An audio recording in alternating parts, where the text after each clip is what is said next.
Deciding which prompt to use, we tried to find cards that seemed to relate to one another. When we saw the first two cards, Resentment and Collapse Over Millennium, we immediately thought of the dystopian timeline straight out of the movie, and tried to see how we could tie in our other two cards, Clothing and Environment.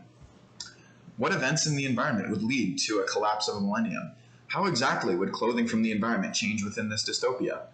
Ultimately, we began working on a dystopia in which global warming has continued steadily declining into a society of discord. This is our news segment from Such a World. Please enjoy.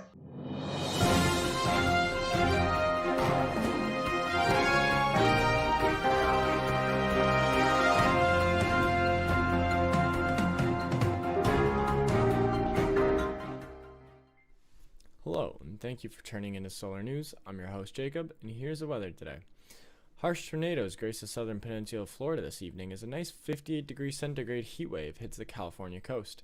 And it looks to be a harsh fall for the eastern Canadian coast as record snowfalls continue to berate the region. Now we shift to our first story. Now more than ever, kids are wrapped up in their social status and identity.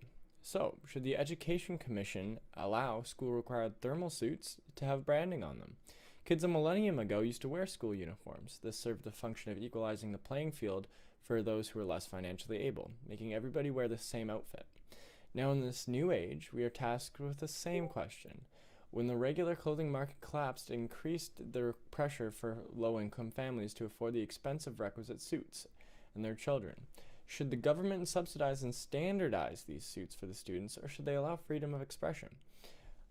Give us our opinions, and we will give you the update on the Education Commitments ruling next week.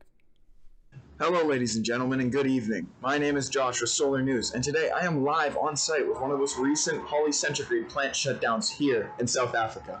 As I expect all of you to be familiar, the production of our thermal suits have had a deadly cost on our environment.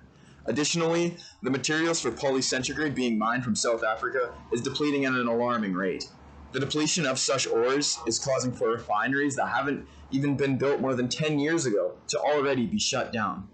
When I asked for an interview from mining exec Jordan Janin, he had this to say regarding the recent plant shutdowns. The demand for ores for these thermal suits have skyrocketed over the past several years, and if we cannot find more material for polycentrigrade, the main component to our thermal suits, we shall face serious consequences.